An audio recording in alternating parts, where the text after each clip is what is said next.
Hello, good morning. Welcome to my YouTube channel teacher Pavan Kumar Nirala. तो चलिए हम बिहार मॉडल का सेट 1 चालू किए थे। इससे पहले हम जो ऑब्जेक्टिव सॉल्व करते हुए 100 ऑब्जेक्टिव सॉल्व कर चुके हैं और लॉन्ग क्वेश्चन जो है 1 से 20 तक सॉल्व कर चुके हैं। तो आज देखते हैं 21 नंबर सॉल्व करते हैं। चलिए 21 नंबर क्वेश्चन पढ़ते हैं। दिया हुआ त्रिभुज एबीसी में बीसी पर एडी लंब है तो सिद्ध करें कि AB square minus BD square बराबर AC square minus CD square. चलिए देखते हैं 21 नंबर। दिया है त्रिभुज एबीसी में, त्रिभुज एबीसी बनाते हैं। त्रिभुज एबीसी में बोल रहा है BC पर AD लंब है, BC पर AD लंब है, ठीक है। तो बोल रहा है सिद्ध करने के लिए प्रूफ दे रहा है, proof that AB square minus BD square बराबर AC square minus CD square. ये बोल रहा है क्वेश्चन। तो देखिए इसको हल जो करना है, रचना में लिखना है त्रिभुज ABC बनाया, त्रिभुज ABC बनाया जिसमें भुजा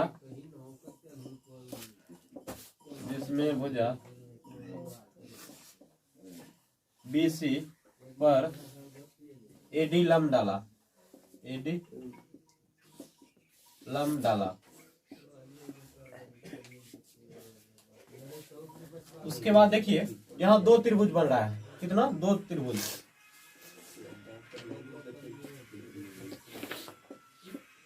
समकोण त्रिभुज ABD तथा त्रिभुज ADC में। अब देखिए यहाँ से दो त्रिभुज बना, यहाँ से यदि लंब डालते हैं दो त्रिभुज बना ABD और उसके बाद ADC। और लंब जब भी डालेंगे यह कितना हुआ? 90 हुआ। 90 कहने का मतलब यह क्या हो गया? समकोण त्रिभुज हो गया। समकोण त्रिभुज में हम जानते हैं सबसे बड़ी भुजा क्या होता है? छोटी भुजा का योग। यदि हम समकोण त्रिभुज ABD में बात करें, AD निकाले, AD का स्क्वायर यहाँ से निकाले तो बोलिए क्या हो जाएगा? AD का स्क्वायर यह क्या है? लंब, यानी कर्ण में से हमको क्या घटाना? आधा।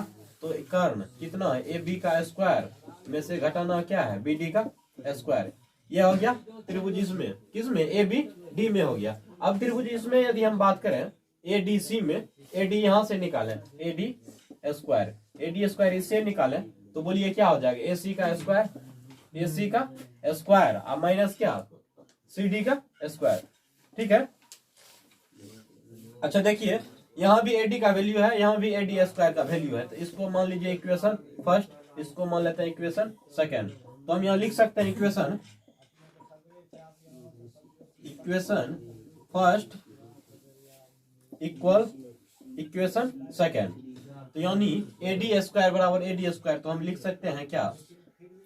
AB का स्क्वायर माइनस BD का स्क्वायर बराबर AC का स्क्वायर माइनस CD का स्क्वायर। अब तो देखिए यहाँ बोल क्या रहा है? AB का स्क्वायर माइनस BD स्क्वायर बराबर AC square minus CD square हो तो गया। चलिए यही बोल रहा था प्रूव करने के लिए।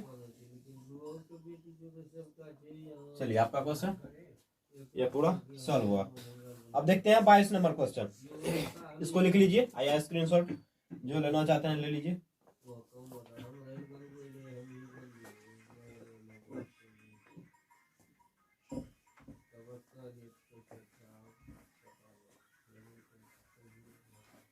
देखिए यदि आप पहला वीडियो देख रहे हैं तो इससे पहले जो हम 9 बिहार मॉडल का जो है पार्ट वाइज डाल दिए, तो आप जो है डिस्क्रिप्शन नीचे मिल जाएगा, जाके वहां से देख सकते हैं। उसके बाद त्रिकोणमिति पूरा सॉल्व करके डाल दिए हैं, वह भी आप देख सकते हैं। हाइट एंड डिस्टेंस पूरा डाला हुआ है। और उसके बाद हम जो chapter wise objective plus subjective solve कर ही रहे बिहार मॉडल, तो बने रहिए। चलिए देखते हैं 22 नंबर क्वेश्चन।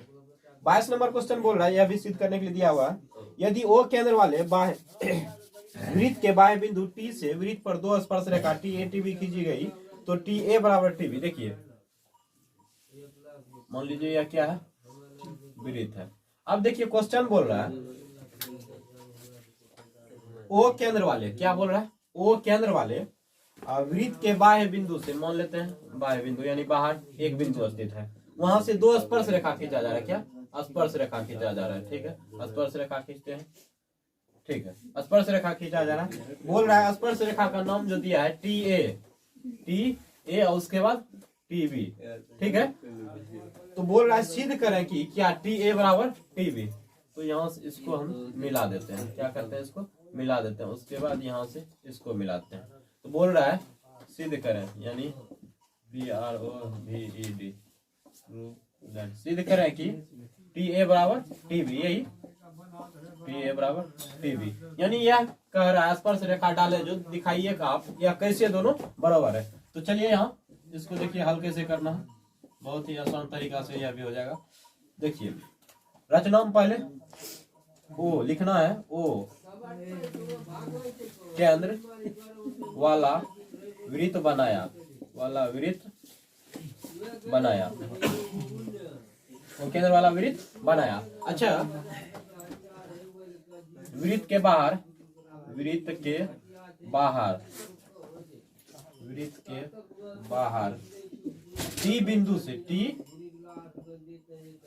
बिंदु से दो स्पर्श रेखा, दो स्पर्श रेखा खींचा, दो स्पर्श रेखा टी ए, उसके बाद टी बी, टी ए और टी बी खींचा। ठीक है, टी ए टी बी खींचा। देखिए उसके बाद टी ए टी बी खींचा। तो अब यहाँ देखिए दो त्रिभुज बना है। त्रिभुज यहाँ कितना बना है? दो त्रिभुज बना है। त्रिभुज क्या बना है? ओ ए टी। उसके बाद तथा त्रिभुज क्या बना है? त्रिभुज बना है ओ बी टी। देखिए त्रिभुज ओ ए टी और ओ बी टी में अब तुलना करना है। इस दोनों में देखिए तुलना करना है। क्या करना है? तुलना करना है। अच्छा, जब भी हम कहीं से लंब डालते हैं तो उसको क्या बोलते हैं? 90 डिग्री, यानी क्या हो गया? समकोण हो गया। तो आप लिख सकते हैं त्रिभुज ओ ए टी में कौन ओ ए टी बराबर। चलिए इसमें यह बराबर है, इसमें यहाँ से स्पर्श डाला यह भी 90, यानी लिख सकते हैं O B T angle O B T. यह क्या है? दोनों 90-90 है, बराबर है। चलिए उसके बाद यहाँ लिख सकते हैं ओ ए यह भी बराबर है। उसके बाद ओ बी बराबर है, इसमें ओ ए बराबर ओ बी। उसके बाद देखिए ओ टी बराबर ओ टी, दोनों में क्या है? उभयनिष्ठ है। यहाँ लिख सकते हैं उभयनिष्ठ, दोनों उभयनिष्ठ है। यह क्या है? त्रिज्या दोनों का क्या है? बराबर है। तो एक चीज ट्रायंगल वाला में प्रॉपर्टीज बताए हैं कि हो सकता है त्रिभुज जो सर्वसम होता है दो कोण या एक भुजा या दो भुजा एक कोण। तो यहाँ क्या है? दो भुजा एक कोण। तो यानी कहने का मतलब यह किसके तहत सर्वसम हो गया? एस यानी साइड एंगल, साइड दो साइड है उसके बाद एक एंगल के तहत त्रिभुज ए ओ टी सर्वसम त्रिभुज ओ बी टी।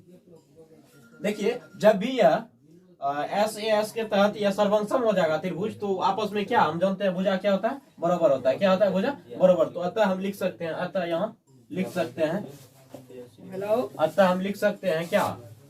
ए टी या टी ए, अतः टी ए बराबर टी बी। यही बोल रहा था दर्शाने के लिए। चलिए आपका यह भी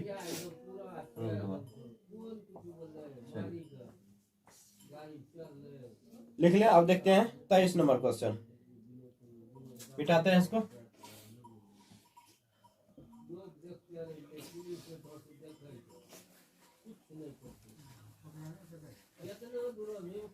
देखिए क्वेश्चन जैसा भी हो, जो भी हो, आपको सॉल्यूशन एक अलग ही तरीका से मिलेगा। वो टेंशन छोड़ दीजिए, सिर्फ आप देखिए, उसके बाद समझाना कैसे है, समझाना आप कैसे समझिएगा और हम कैसे समझाएंगे वह छोड़ दीजिए हम पे।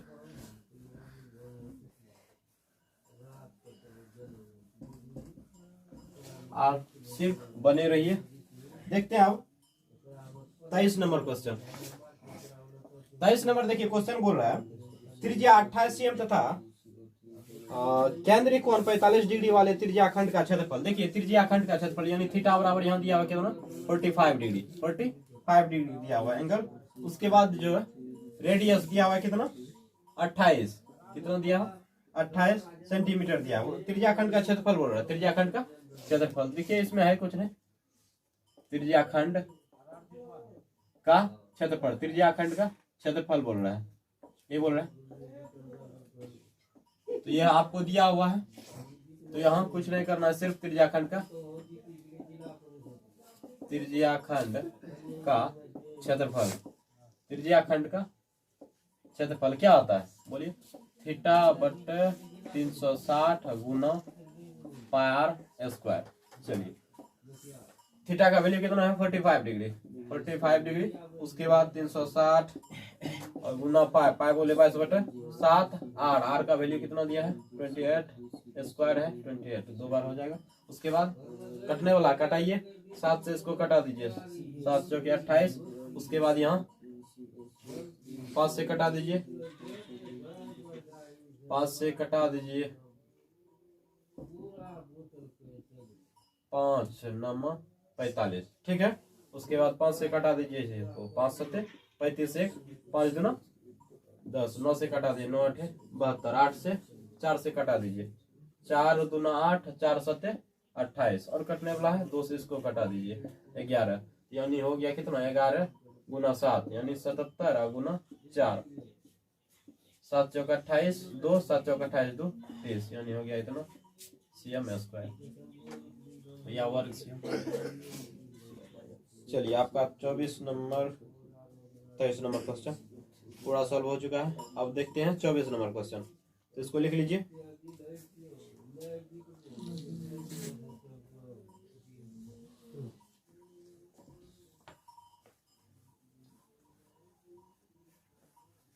देखिए वीडियो यदि स्लो आपको लग रहा है तो आप वहां से सेटिंग से इसको स्पीड बढ़ा भी सकते हैं या स्पीड ज्यादा है तो कम भी कर सकते हैं। चलिए देखते हैं अब 24 नंबर क्वेश्चन। 24 नंबर क्वेश्चन बोल रहा है एक पहिए की त्रिज्या 50 cm है यदि पहिया 66 किलोमीटर प्रति घंटे की चाल से चल रहा है तो 20 मिनट में यह पहिया कितने चक्कर लगाती है। देखिए जब भी चक्कर का बात आए तो एक चीज दिमाग में बैठा लीजिएगा कि क्या वह परिधि का बात क्या कर रहा है क्या परिधि का, क्योंकि हम जानते हैं परिधि मतलब क्या होता है चारों ओर यानी चक्कर। तो देखिए परिधि का ही बात है। दिया हुआ एक पहिए की त्रिज्या दिया हुआ है कितना दिया है त्रिज्या मान लेते हैं यह पहिया है क्या है यह पहिया है ठीक है।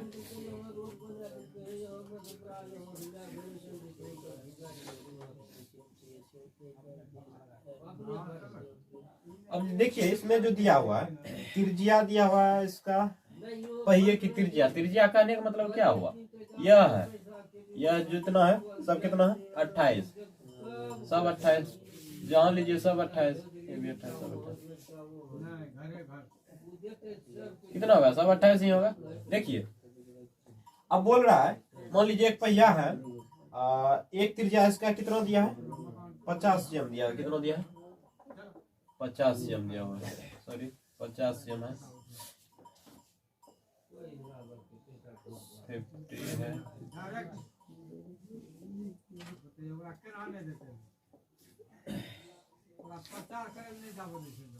चलिए देखिए ऐसे दिया हुआ है बोल रहा है यह पहिया 66 किलोमीटर प्रति घंटे की चाल से चल रहा है 20 मिनट में कितना। एक बात देखिए मान लीजिए इतना है इसका परिधि निकालता है। परिधि निकालने का मतलब क्या हुआ एक बार में यह कितना दूरी तय करेगा एक बार जो घुराएंगे इसको कितना दूरी तय करेगा यानी लिख सकते हैं पहिया का परिधि पहिया का परिधि। बोलिए क्या होगा परिधि बराबर 2 पाई आर क्या परिधि 2 पाई आर तो 2 पाई आर 2 पाई पाई बोले तो 22/7 और आर का बात करें तो 50 सेंटीमीटर। उसके बाद जो है चलिए किलोमीटर प्रति घंटा आर कितना दिया है 50 कटा दीजिए यहाँ से कटने वाला है। अच्छा एक चीज और देखिए मान लेते हैं 50 जो दिया हुआ है आर जो दिया हुआ है 50 सेंटीमीटर दिया कितना दिया सेंटीमीटर इसको मीटर में बदले तो यहाँ हो गया 50/100, यहाँ लिख देते हैं 50/100। यहाँ से कटा दीजिए, 50 से कटा 50 दूना 100, 2 से 2 कटा, बचा कितना 22/7। 22/7 कितना हुआ, यह हो गया मीटर हो गया 22/7 मीटर। अब देखिए कहने का मतलब एक चक्कर इस पहिया को घुराएंगे तो 22/7 मीटर यह दूरी क्या करेगा, चलेगा। तो हमको जो है यहाँ दूरी दिया हुआ है 66 किलोमीटर प्रति घंटा, यानी प्रति घंटा तो हम इसको लिख सकते हैं प्रति घंटा, यानी 1 घंटा में 66 किलोमीटर चल रहा है, यानी 60 मिनट। कितना 60 मिनट। 60 मिनट में कितना चल रहा है, कितना 60 मिनट में चल रहा है कितना 66 किलोमीटर, कितना 66 किलोमीटर दूरी तय कर रहा है। तो 60 मिनट में हमको निकालना है 1 मिनट, 1 मिनट का यहाँ से निकालते हैं तो 1 मिनट का कितना हो जाएगा बोलिए 66/60, ठीक है। उसके बाद दिया हुआ यहाँ 20 मिनट में कितना पहिया चलेगा, दूरी तय करेगा, तो 20 मिनट में निकालना है। देखिए 20 मिनट का निकालना है, यानी यहाँ हो गया कितना 66/60, ठीक है। और उसके बाद गुना 20, तो इसको कटा दीजिए 20 या 60, उसके बाद 3 से इसको कटा दीजिए, कितना हुआ 22, यानी हो गया कितना 22 किलोमीटर। कितना हुआ 22 किलोमीटर। यानी कहने का मतलब हो गया या 20 मिनट में जो है पहिया कितना 22 किलोमीटर दूरी तय करेगा। और एक बार में पहिया जो 22/7 मीटर तय करता है, तो बोलिए कितना चक्कर लगाएगा। तो यहाँ से हम लिख सकते हैं चक्कर की संख्या, चक्कर की संख्या।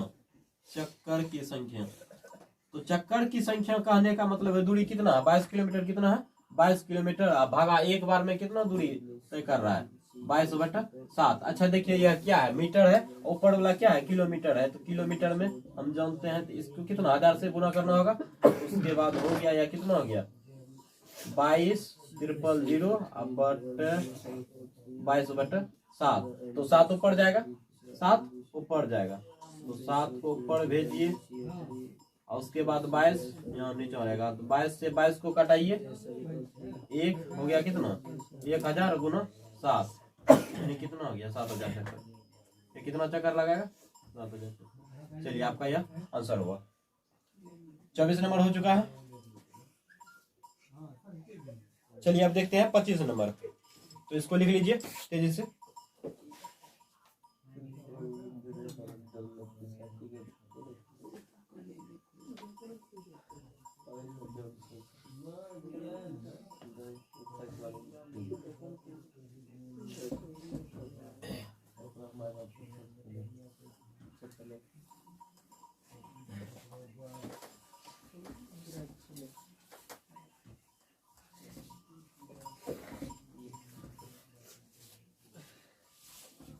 चलिए उसके बाद जो है 25 नंबर क्वेश्चन देखते हैं।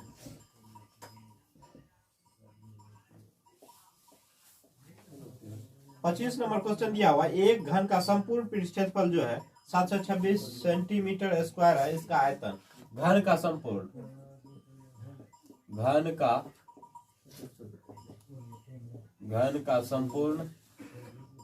पृष्ठ क्षेत्रफल, घन का संपूर्ण पृष्ठ क्षेत्रफल क्या आता है 6 गुना भुजा स्क्वायर, क्या आता है 6 गुना भुजा स्क्वायर। चलिए घन का होता है संपूर्ण पृष्ठ 6 गुना भुजा स्क्वायर, तो दिया हुआ है क्या 726, कितना दिया है 726 बराबर 6 गुना भुजा स्क्वायर, 6 गुना भुजा स्क्वायर। चलिए तो यहाँ गुना में इधर क्या हो जाएगा भाग में 726/6 बराबर क्या भुजा स्क्वायर बराबर भुजा स्क्वायर। तो यहाँ से कटाइए 6 से 6 कम से 6 दूना 12, चलिए कटाइए 6 कम 6 बचा कितना 1, 6 दूना 12, 6 कम 6 कितना हुआ 121 बराबर भुजा स्क्वायर। स्क्वायर को जब इधर भेजेंगे क्या होगा रूट में बन जाएगा। चलिए उसके बाद भुजा क्या हुआ भुजा 121 को आप ऐसे लिख सकते हैं 11 गुना 11 121, उसके बाद भुजा, तो भुजा यहाँ से क्या मिल गया आपको 11, कितना 11 सेंटीमीटर मीटर जो भी है लिख दीजिए। 25 नंबर दिया हुआ सेंटीमीटर में, तो आपका हो गया भुजा, यही बोल रहा था भुजा 11 सेंटीमीटर। चलिए 25 नंबर हो चुका है। अब देखते हैं 26 नंबर क्वेश्चन, इसको मिटाते हैं।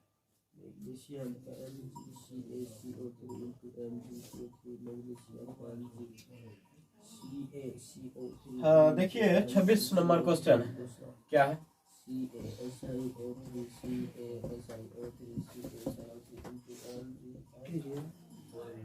26 नंबर क्वेश्चन दिया हुआ है,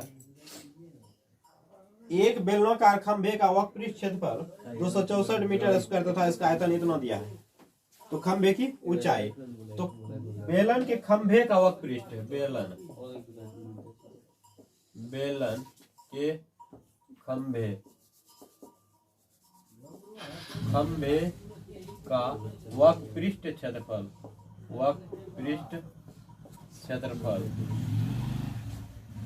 उसके बाद है आयतन इतना दिया हुआ है। तो बोलिए यहाँ से बेलन का वक्रपृष्ठ क्षेत्रफल इतना तथा इसका आयतन इतना दिया है। तो आप यहाँ से बेलन का वक्रपृष्ठ क्षेत्रफल क्या होता है, 2πr/h होता है। 2πr/h यानी दिया हुआ है कितना, 264। कितना दिया है, 264।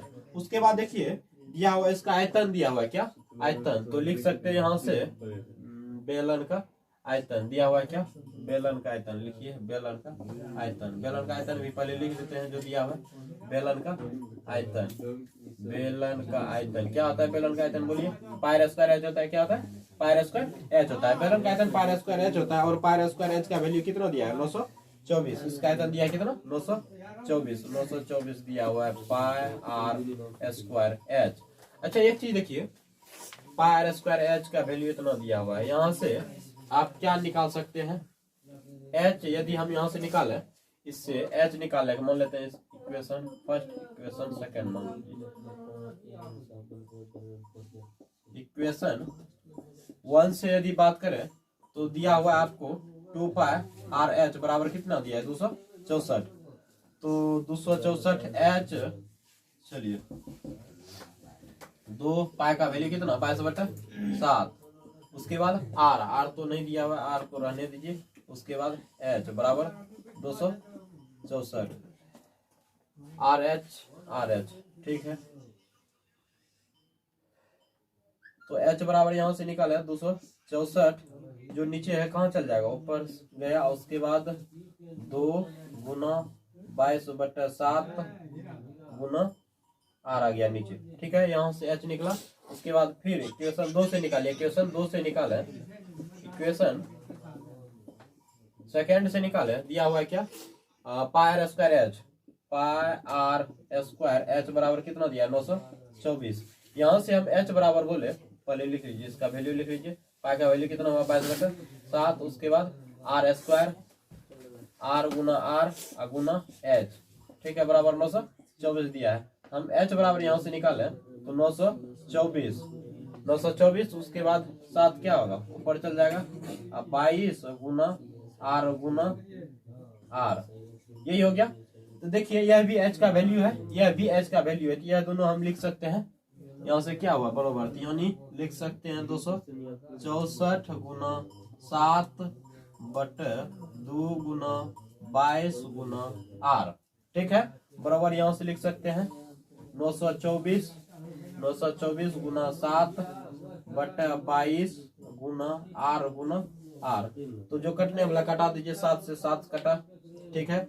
उसके बाद 22 कटा दीजिए, और कटने वाला है आर है, आर, चलिए आर से आर को कटा दीजिए, यहाँ आर बचा। उसके बाद 2, चलिए नीचे तो नहीं है, अब इसको कटाइए, 4 से 4 छक 24, 4 छक 24, 2 4 छक 24, इसको कटाइए तो 4 से, इसको हो गया 4 दूनी 8, बचा कितना, 1, 4 तिया 12, 4 एकम 4, और कटेगा 2 से, इसको पहले कटा दीजिए, तो 2 से कितना हो गया, 33 से ये कटेगा, 7 तिया के साथ कट रहा है, 7 से कट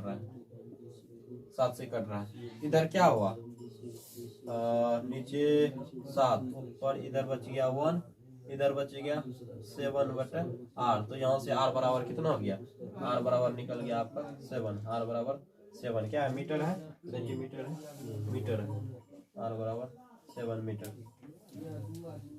तो बोल रहा है क्या, खंभे की ऊंचाई। तो देखिए खंभे की ऊंचाई जो ज्ञात करना, r बराबर 7 निकल गया, तो r का वैल्यू कहीं भी रख दीजिए, यहाँ से निकाल लेना। इक्वेशन फर्स्ट सेकंड जहां रखना चाहते हैं वहीं रख लीजिए, मान लीजिए इसी में रख देते हैं। h बराबर इतना है, कितना, 924 गुना 7/22 गुना 7 गुना 7 को 7 से कटा दीजिए। उसके बाद इसको कटा दीजिए, 2 से कटेगा, कटाइए, 2 से कटाइए, 2 चौके 8, 1 बचा, 2 छक 12, 2 दूना 4, 11 चौक 44, कट रहा है 11 से, 11 चौके 44, बचा कितना 44, 11 दूनी 22, 7 छके 42, यानी h बराबर कितना हो गया आपका, हो गया r बराबर 7 मीटर, और उसके बाद h बराबर हो गया 6 मीटर। चलिए आपका यह आंसर हुआ। चलिए अब देखते हैं 27 नंबर क्वेश्चन, मिटाते हैं इसको, लिख लीजिए।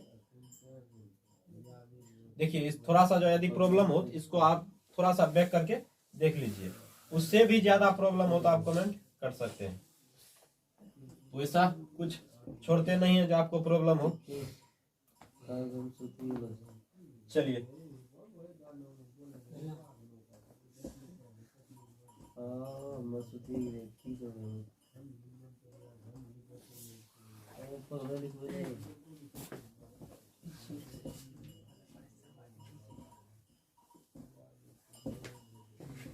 अब जो है 27 नंबर क्वेश्चन देखते हैं। 27 नंबर क्वेश्चन दिया हुआ है, अच्छी प्रकार से फेंटी गई 52 ताश की गड्डी में से एक पत्ता यादृच्छिक निकाला जाता है, लाल रंग का रौनी प्राप्त करने की प्रायिकता। देखिए इस सवाल में हम बताए थे, जो आपको ध्यान देना है एनएस और एनई। एनएस किसको बोलते हैं, कुल संभव घटना, और एनई घटने की जो है संभव। देखिए एनएस, तो एनएस यहाँ कितना है, बोल रहा है कितना 52, एनएस ताश में कितना पता होता है टोटल 52, तो एनएस हो गया कितना 52।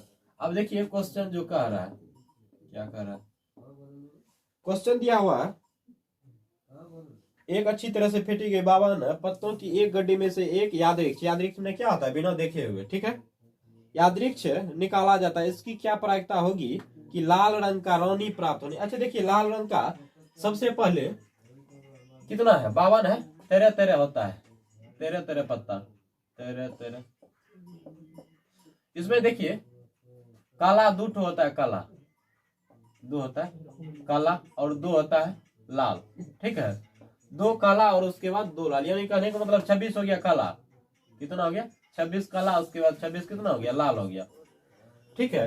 तो यह बोल रहा है कि रौनी प्राप्त होने की, तो देखिए लाल रंग का रौनी, तो इसमें एक ठो होता है, 13 ठो में एक को क्या होता है रौनी, उसके बाद इसमें भी एक ठो, जिसमें बोलते हैं एक होता है लाल कौन, उसके बाद क्या होता है इसमें इक्का चौकठी टाइप का बोलते हैं, ठीक है। तो एक एक कितना हो गया 2, यानी हम लिख सकते हैं यहाँ एन ई बराबर 2। तो हम बताए थे प्रायिकता पी बराबर क्या होता है, बोलिए एन ई बटा एन एस, क्या होता है एन ई बटा एन एस। तो एन ई आपका कितना दिया है 2 बटा कितना 52, तो यहाँ से 2 से कटा दीजिए 2, उसके बाद 26, यानी हो गया 1 बटा 26, आपका यह आंसर हो गया। लास्ट क्वेश्चन देखते हैं, उसके बाद जो है आगे देखेंगे।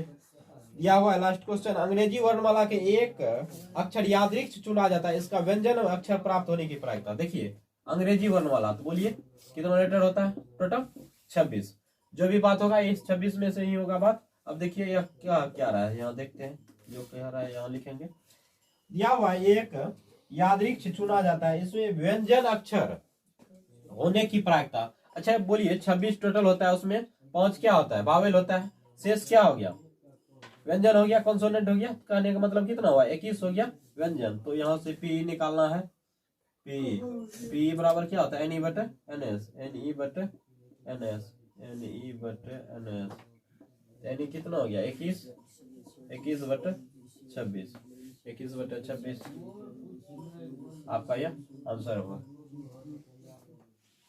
तो चलिए आज के लिए इतना ही रहने देते हैं, ठीक है, तो मिलते हैं कल आगे लेके।